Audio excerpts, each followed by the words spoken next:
This is True Consequences, a true crime and mystery podcast with stories based in New Mexico in the American Desert Southwest.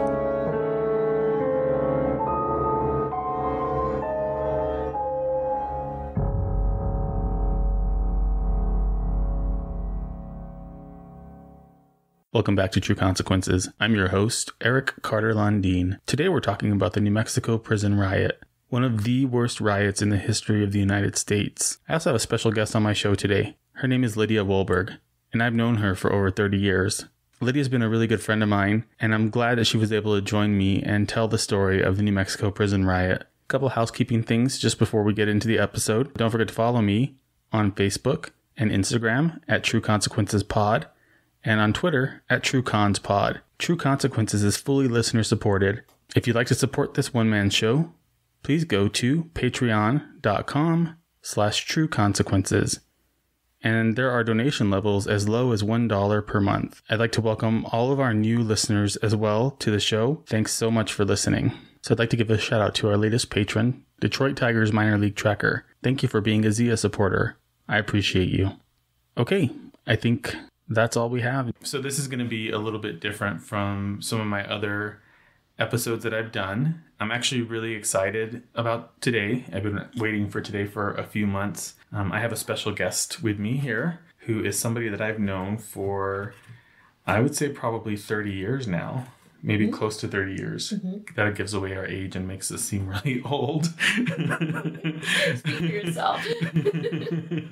But my friend Lydia Wolberg is here with me, and she's one of my closest friends that I've known for most of my life. And when she found out I was doing this podcast, we talked about possibly maybe doing an episode together. Lydia recommended doing the New Mexico prison riot from 1980, which was something that I wasn't super excited to talk about because it's really gruesome and really grisly. I'm glad that you're talking about it, and I'm glad that I get to listen and maybe chime in a little bit, but definitely excited to have you here. So welcome. Yes, thank you. I appreciate it. And thank you for letting me do the dirty work. Well, you know me well enough to know that I can always be counted on to pass that off to somebody else. I ripped myself. So thank you for having me. I appreciate it. And I want to talk a little bit about the resources that we use to research the subject matter. So we looked at the report of the Attorney General published in 1980 after the riot, and that was done by the New Mexico Attorney General and his office. And that Attorney General at the time was Jeff Bingaman, who later became a state senator for New Mexico. I also looked at an article called Public Policy and Mental Illnesses, Jimmy Carter's Presidential Commission on Mental Health by Gerald Grobe. I also reference an article by the History Channel about a riot at Attica Prison, and that's through the History Channel website. I also reference an article by the Los Angeles Times called New Mexico Prison Riot Left Legacy of Construction and Training. That was published by Sue Major Holmes in 1990. And the textbooks that we referenced are The Devil's Butcher Shop, The New Mexico Prison Uprising by Roger Morris, and The Hate Factory by G. Hilliman. There's also additional information available on Wikipedia, of course. Please support them if you use them for any sources. They need your money, and if you have some money, you can definitely help them out that way. There's an article on Vice that talks a little bit about the history of the prison riot and the prison itself by Andrew Brennenstuhl. I don't know if I said that correctly. There's a lot of information on the local news channels as well. And there's this paper that I'm checking out by Mark Colvin from the University of Boulder. Let's get into it. Okay. This tends to be a very heavy subject matter, so definitely. Yeah, I would say take care of yourself. If it gets to be too much for you, then feel free to fast forward. Just be prepared. We'll give you some warning ahead of time before things get really graphic, so you can skip ahead if you need to. And then hopefully you'll come back and listen to the rest of it. So, all right, go ahead. Let's get started. So let's dive right in. And in order to flesh out a conversation about the Santa Fe riot, we have to see the forest from the trees, so to speak. We need to take a look at the whole picture. And in order to do that, we have to go back a few decades and see how America was handling, or better yet, not handling, the mental health issues in the U.S. So we need to go back to the 70s, the 80s, even the 60s. So John F. Kennedy in 1963 signed the Community Mental Health Act, and that essentially launched the country's system of community mental health centers. In 1980, President Jimmy Carter signed the Mental Health Systems Act of 1980, and that dedicated hundreds of millions of dollars over 4 years in grants to expand those community mental health services. So something that wasn't taken into account for Carter's Mental Health Systems Act was the expansion of entitlement systems during the 1970s. So entitlements are your Medicaid, your Social Security income, your Social Security disability, food stamps, housing supplements, all those things. So ideally, it was thought that the expansion of those entitlements would be a safety net for those suffering from severe mental illness. It would basically give them money to live in the community. So it meant that hospitalizations in state-funded mental health institutions were decreased drastically. And it meant that it was also harder to get into the mental health facilities that remained. Yeah, I can imagine that because there was so much of a focus on maybe providing self-sufficiency for people with mental health problems, that you probably started to see some of the hospital counts in terms of the number of hospitals available decreasing, even though the population of people that actually needed mental health services was probably not decreasing at that time. Yeah, that's a really good point. Yeah, I think that the Jimmy Carter Mental Health Systems Act was naive, too. I mean, it was good intentioned. They wanted to expand these community health resources. And they thought that these other entitlement programs would really provide a safety net and enough financial resources for those who were like severely mentally ill. But that just wasn't the case. So there was also assumed that when the severely mentally ill people were returned to the community, that they were going to be able to get their outpatient services through these mental health services, and that they were going to have family and friends to care for them using the supplemental income. However, it wasn't really realized that the majority of those residing in mental health facilities had no one in their life to take care of them. So they were largely unmarried, divorced, or widowed. So the time frame leading up to the Santa Fe Penitentiary riot, mechanisms tasked with addressing mental health were completely disorganized. So there was money focused on expanding financial resources for those living in mental illness, but there was no uniform approach in place to address the mental health issues, and especially those requiring intensive long-term treatment and management. And researcher Gerald Grobe wrote in his article, this disarray and lack of any unified structure of insurance coverage or service integration forced many patients with serious mental illnesses to survive in homeless shelters, on the streets, or even in jails and prisons. Another historical footnote for our conversation about the New Mexico State Penitentiary riot was another prison riot that took place nearly a decade earlier, and it had many of the same features.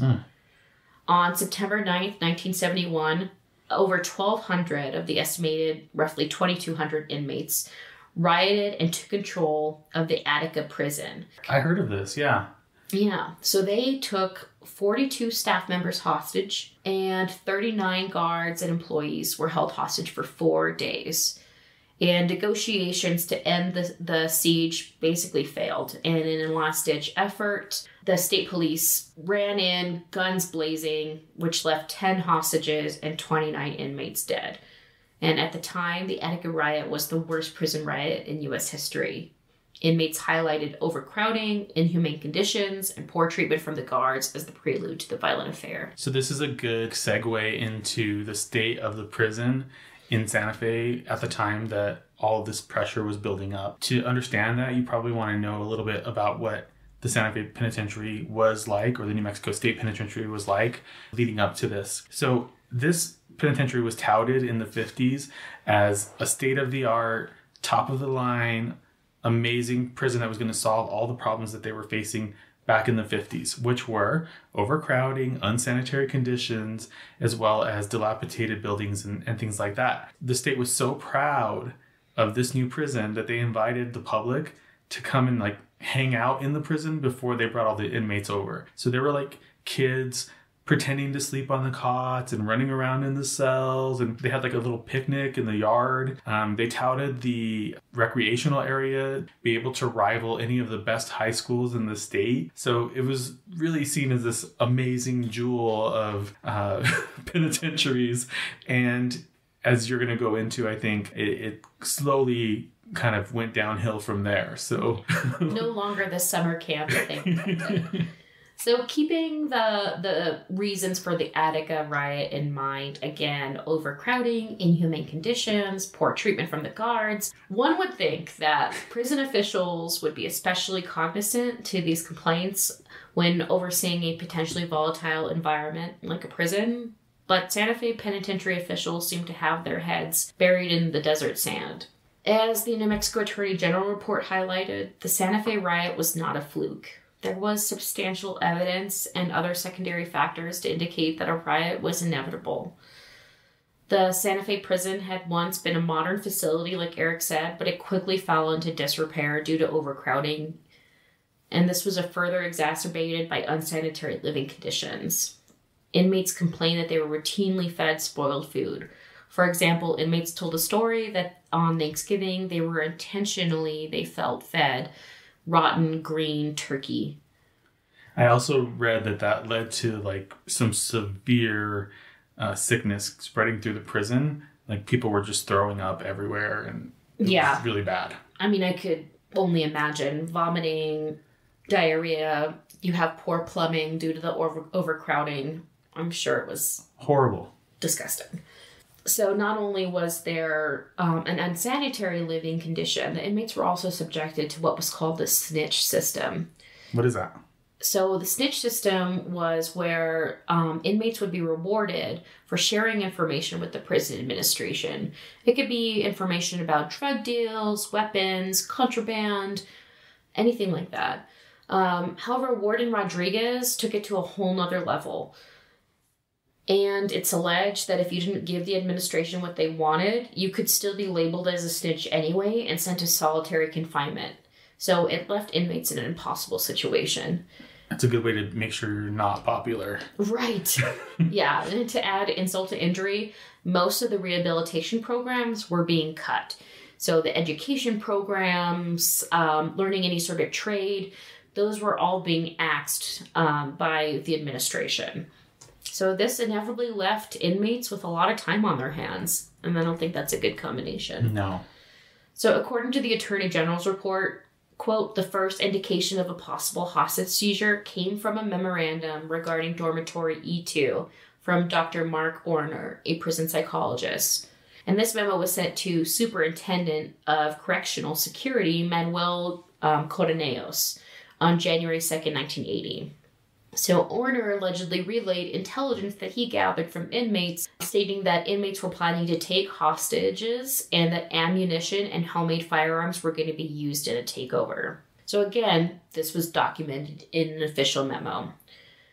Again, according to the Attorney General report, a January 23rd, 1980 memo from Deputy Warden Montoya to Warden Griffin discussed the possibility of a hostage taking by inmates in Cell Block 3. It went on to say that this hostage seizure was to take place after the evening count. Montoya further states in the memo that a confidential informant had stated that inmates in Cell Block 2 were making knives and then distributing them to other inmates to use in a takeover. So in response to the memo, Coronellos, the superintendent, recommended basically transferring some inmates out of Cell Block 3 for their protection. And even though at least one shift captain had mentioned to his staff that they had received this information about a possible hostage or riot situation, there was no increase in security, and none of the information really trickled down to other people who may have needed it. Another alarming factor is that allegedly 1 week prior to the Santa Fe riot, the warden required guards to read the riot plan that they had. But according to the Attorney General report, only 2 staff members found the plan and read it. And to add insult to injury, the plan itself highlighted warning signs that indicated a riot is imminent, such as transfer requests, unrest amongst the inmates, all of the warning signs that had been documented in those previous memos. There was also a massive lack of efficient communication. The official memos were not shared with the guards, so many were left in the dark, and there was just a huge failure to connect the dots. Adding to their stressful work environment was their really poor pay, which meant high turnover, which meant that there was probably a lot of inadequate training amongst the guards. Additionally, the guard to inmate ratio was a huge red flag. There was hundreds of inmates per 2 to 3 guards, which is a huge disparity. So recipe for disaster. Yeah.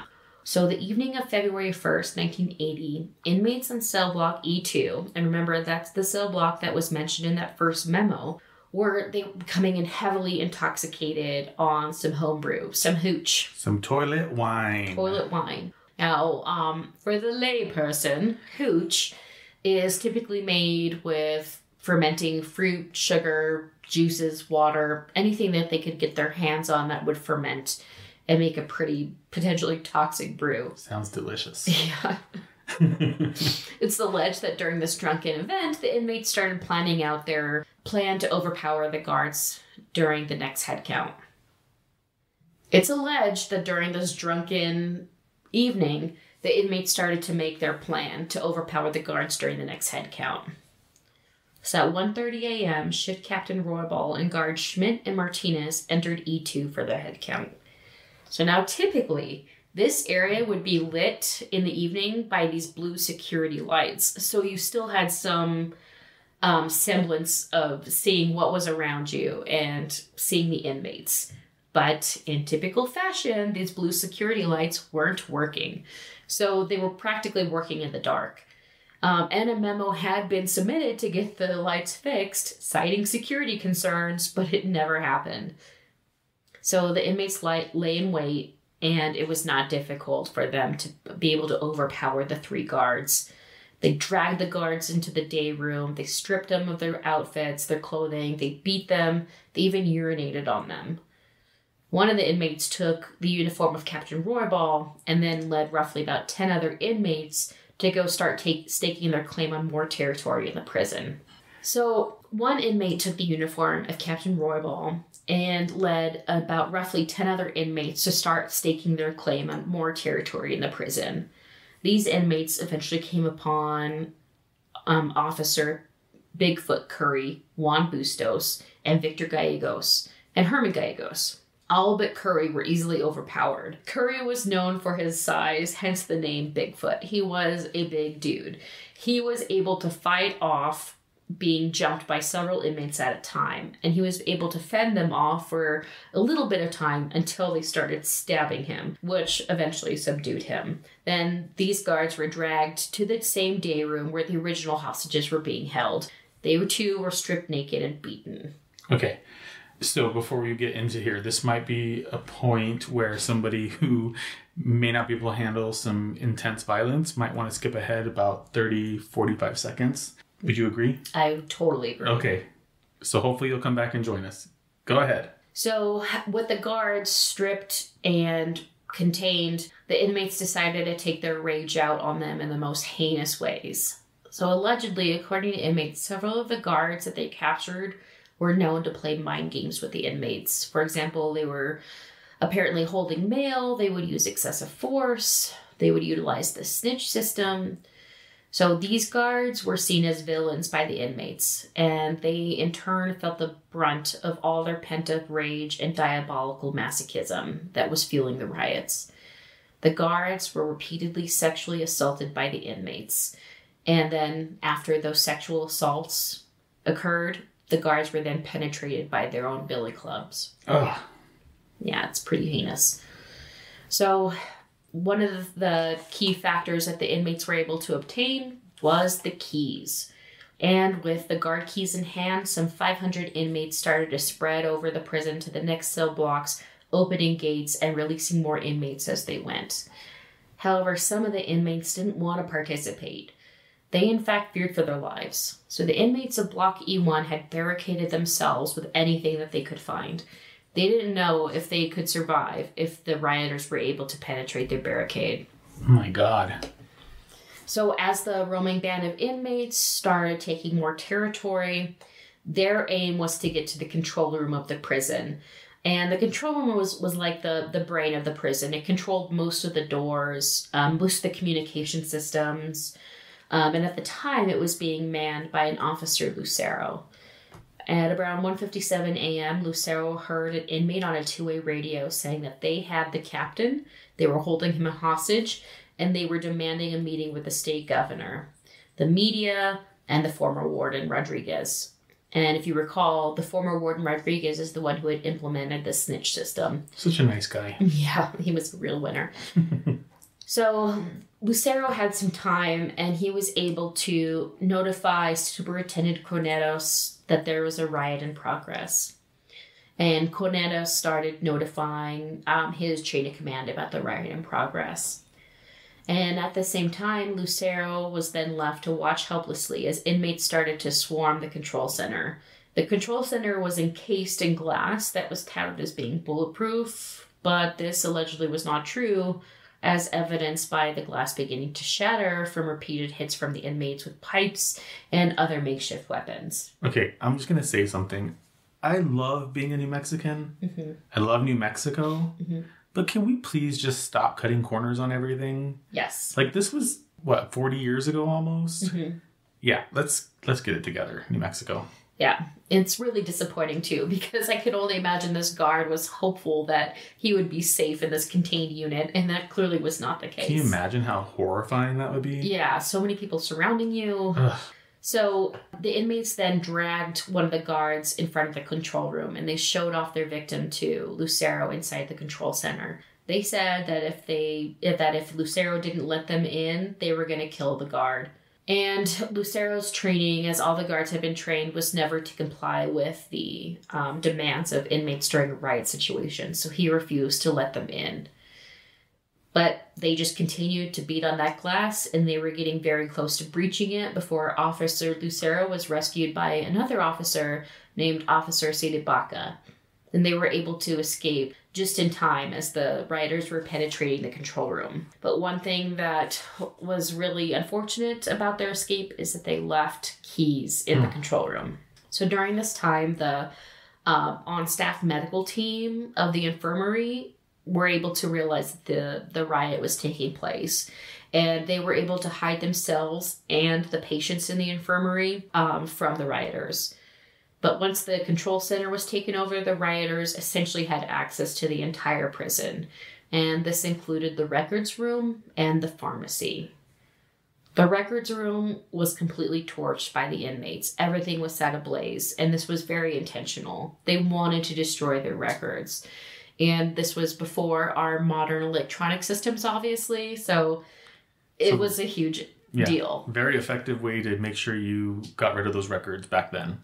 The pharmacy was raided, and inmates ingested anything they could get their hands on. And it's theorized that a lot of the gruesome behavior that they exhibited could be attributed to them ingesting so many narcotics, opioids, amphetamines, anything they could get their hands on. Yeah, and this might be another point where you might want to fast forward a little bit here if you're squeamish at all, because it gets really bad really fast. Yeah. So the swarm of inmates migrated to the cantina where a lot of food was plundered, and then they went on to the plumbing shop where they were able to obtain more weapons. Specifically, they were able to get a cutting torch, which is a pretty significant development. With more weapons in hand, and you could argue more of the intense effects of the drugs taking place, rioters moved on to the educational building. And without keys to open the doors of that building, they were able to use their newly acquired cutting tool to gain entry. And inside the educational building was a stowaway guard. Officer Hernandez had been able to hide in there. But once they were able to gain access, he was no longer safe. Officer Hernandez was very new to working at the prison, and luckily, he didn't have much of an impact on the inmates during his short tenure there. So thankfully, his beating was brief compared to the guards who had been captured prior to him. So moving along the way, more inmates from the general population were being released. And more inmates were being specifically targeted by this roaming band of inmates. One specific inmate that was being targeted was named Juan Martinez. So it's alleged that he was a paranoid schizophrenic, And it's alleged that he was often targeted by other inmates due to his compromised mental state. A rioter, armed with a tear gas canister, opened his cell, pointed it directly at his head, and fired. Apparently, it did kill him instantly, which I guess you could say is the only positive of something like that. Yeah. Oh, so God. He luckily wasn't subjected to torture if he was killed instantly. Some people were not so lucky. Right. So the rioters decided to set their eyes on those inmates of E1. The unit E1 was a semi-protective unit, and the men in this unit were usually younger, new to the prison, and could not survive in general population. They were usually the targets of sexual assaults or beatings, and as we talked about before, they had barricaded themselves in the cells. And first, rioters tried to convince them to come out, but they refused. Then they tried to smoke them out by setting fires, but no luck there. One rioter decided to stick up for the men of E1 and said that they shouldn't hassle the men of E1 and they should just move on. This guy's name was Joe Madrid, and no good deed goes unpunished. Oh, no. So he's trying to do the right thing and saying, let's just leave these guys alone, but that doesn't go over so well. In return for trying to deter the rioters, he was beaten to a bloody pulp. And once it was clear he was dead, he was strung up from a basketball hoop as a warning to anyone who thought about going against the rioters. Throughout the remainder of the riot, his corpse was further mutilated from dangling from a rope. Ugh. Yeah. It's horrifying. So moving from the semi-segregated unit, the band of butchers, as I'll refer to them, decided to head to the full-on segregation unit where the snitches were held. So an inmate named Archie Martinez was known as the king of snitches, and he was being held in the segregation unit. So Archie got a little bit cocky. He realized they didn't have keys to the unit, so he allegedly was mocking them as they were trying to get access to him. He barricaded himself in his cell, and for a moment, he felt pretty hopeful that he was going to get out of this. But they came back with that cutting torch, and that's when he tried to plead for his life. The drugs, the anger towards the alleged snitch, it was all too great a force to reason with or compromise with. And eventually they broke through and grabbed Archie Martinez, securing him to his cell bars. And again, this is where things get pretty intense, so if you want to step away from this portion, feel free to do so. Mm-hmm. So those Saw horror movies really pale in comparison to the torture that Archie endured. He was beaten. He was stabbed. His eyelids were sliced off. His eyeballs were gouged out. Allegedly, one inmate took his eyeballs and told him that he was taking them for memories. No. Yeah, it's rough. And he was continuously scorched and burned with the cutting torch. Anytime he would lose consciousness, they would bring him back with smelling salts to continue to endure this heinous torture. Yeah. Eventually, they sliced off his genitals and allegedly shoved them into his mouth as a final insult. No, I don't like this. Yeah. They used the cutting torch to finish the job, basically, and they burned his entire body. The inmates cut down his body from the restraints, and they left his corpse there for everyone to see. And again, it was another warning to anyone who thought of standing in the way of this bloody crusade. By 5 a.m. on Saturday, February 2nd, 1980, police and SWAT teams had arrived, and an inmate called Chopper 1 took lead on communicating to the authorities their list of demands. Chopper 1 made it clear that if a raid was attempted by authorities, they were going to kill their hostages. Captain Roybal was still alive, and he was forced to tell the authorities that the inmates were telling the truth about the threat to kill the hostages. He made it clear that they were not messing around. Rodriguez, the former warden, who helped create this powder keg, one could argue, with his snitch system, got on the radio and started to communicate with Chopper 1.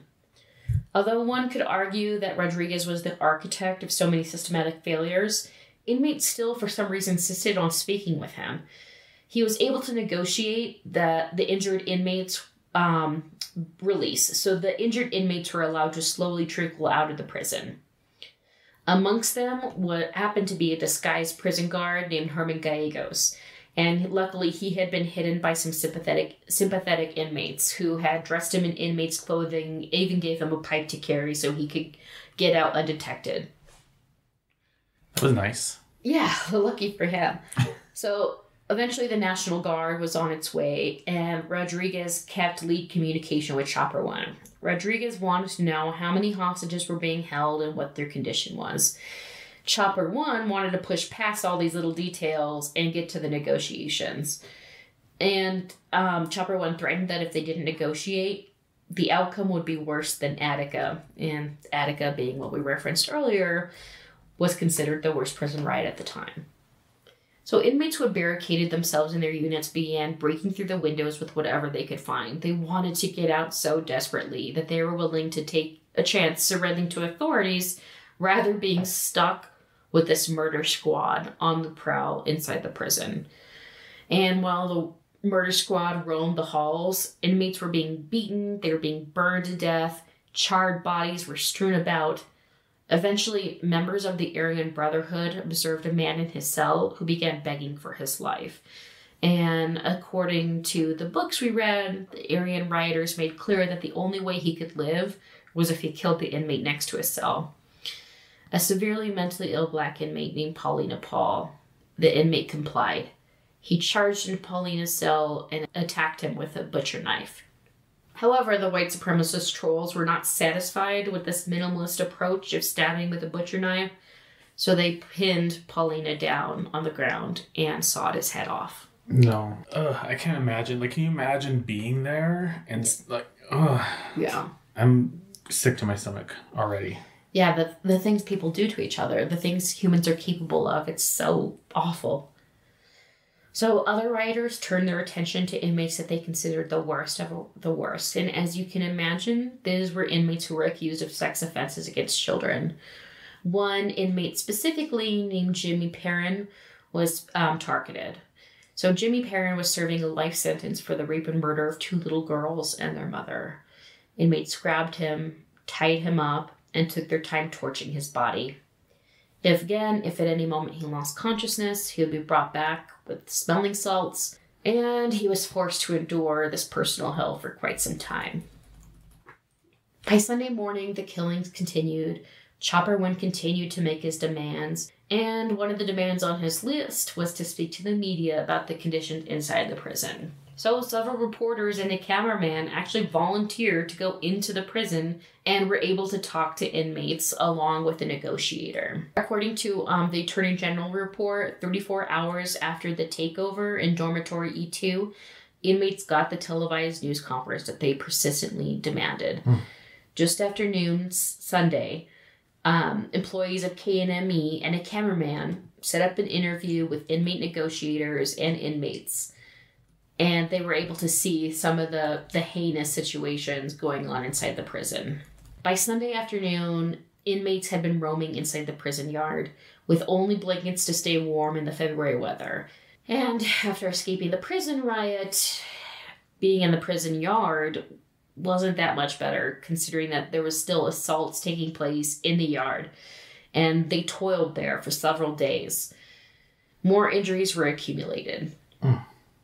And as the afternoon bled into the evening, the last of the hostages had been released, and after much hesitation, the National Guard, State Police, and the SWAT team were ordered by Governor Gary King to go in and take the prison back. Now, the National Guard, the State Police, and the SWAT team were very hesitant because they didn't know what they were walking into. They didn't know how many inmates still had control of the prison, what kind of weapons they had access to. Keep in mind, they basically ran the prison at this point and were able to get access to all the guard equipment. Yeah, they had all the keys and everything. Exactly. But Gary Johnson, as governor, said, you need to go in and take the prison back. So the remaining rioting inmates radioed to each other that they were going to go out with a blaze of glory. They were not going to be taken alive. All that being said, they weren't taken alive. They basically surrendered to the SWAT team. So after all is said and done, You have a massive, gruesome, bloody crime scene inside this prison. And you have a prison yard filled with the most volatile inmates, some who genuinely just wanted to escape this violence, and some who probably started the violence.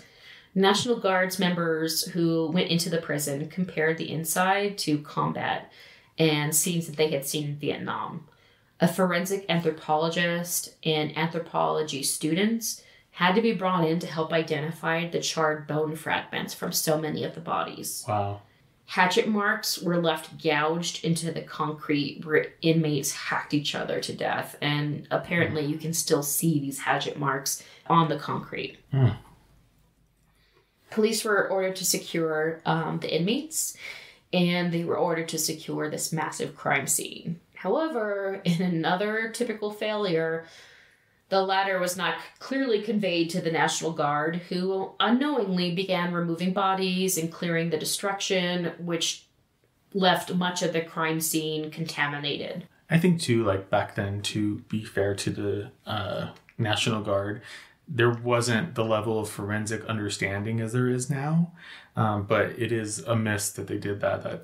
But it happens all the time. Like, you hear about crime scenes just getting trampled on because people weren't aware, especially in the 70s and 80s. So, you know, a little bit of understanding, not really, but a little bit. Yeah. And again, in their defense, they were told to go in and restore it. Nobody correctly conveyed to them that they had to document everything. Plus, they're not like the police. Exactly, yeah. I mean, these are just people who volunteered, and a lot of them later on shared that they suffered their own trauma by being exposed to this gruesome scene. I mean, I feel like you traumatized me today, so... Okay, don't send me the therapy bill. Okay? I got my own problems. So, injured inmates eventually were transferred to hospitals all over the state. I mean, the amount of injured was too much for Santa Fe as a community to handle. So, they really had to start shuttling people all over the state. And then they had to spend a significant amount of time recreating those records that had been destroyed. Wow. I mean, figuring out who had been charged with what was their background.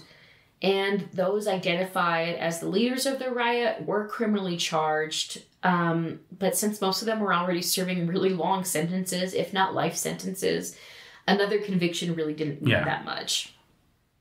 So when it was all said and done, 33 inmates were dead. Thankfully, the hostages, the guards, none of them were murdered. But as you can imagine, they suffered significant physical injuries and significant psychological injuries. Yeah. According to the Attorney General report, on February 22nd, 1980, the New Mexico House passed Bill 275, signed by Governor King, authorizing money to repair the prison, restore services, draft plans for building a new prison, training corrections officers, paying for transferred inmates, and initiating the prosecution of suspected rioters. And the bill also afforded for investigation of the events leading up to the riot.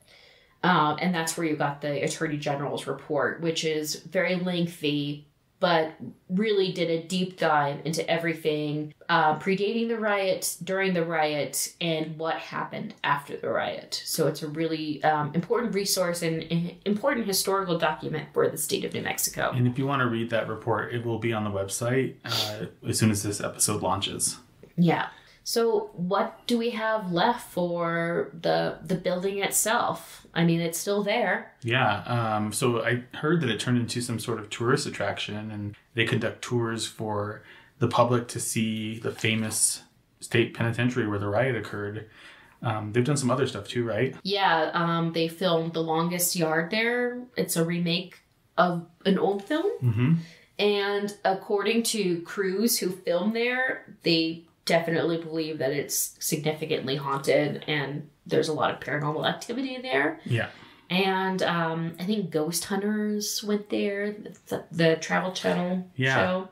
Well, I mean, depending on what you believe, I would definitely think that there would be something, some residual creepiness at least, if nothing else. Oh, totally. Yeah, I don't want to go.